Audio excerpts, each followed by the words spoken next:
الحمد للہ نحمده ونستعینه ونستغفره ونؤمن به ونتوکل علیہ ونعوذ باللہ من شرور انفسنا ومن سیئات اعمالنا من يهده الله فلا مضل له ومن يضلل فلا هادی له ونشهد ان لا الہ الا اللہ وحدہ لا شریک له ونشهد أن سيدنا ومولانا محمدا عبده ورسوله أما بعد فأعوذ بالله من الشيطان الرجيم بسم الله الرحمن الرحيم ولولا نفر من كل فرقة منهم طائفة ليتفقهوا في الدين ولينذروا قومهم إذا رجعوا إليهم وقال النبي صلى الله عليه وسلم فقيه واحد أشد على الشيطان من ألف عابد اللهم صل على محمد وعلى آل محمد كما صليت على إبراهيم وعلى آل إبراهيم إنك حميد مجيد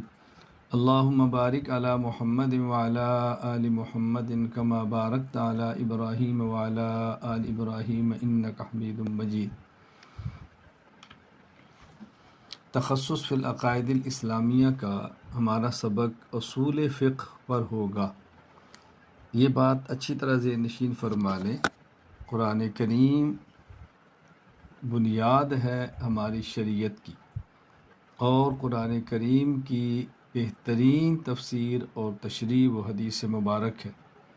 قرآن کریم اور احادیث مبارکہ سے مقصد انسان کی عملی زندگی کا شریعت کے مطابق ہونا ہے۔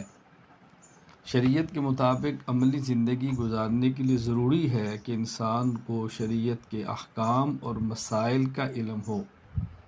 اور احکام اور مسائل کے لیے ضروری ہے کہ وہ اصول معلوم ہوں جس سے احکام اور مسائل نکالے جاتے ہیں۔ ظاہر ہے وہ اصول ہر آدمی کے اختیار میں نہیں ہے،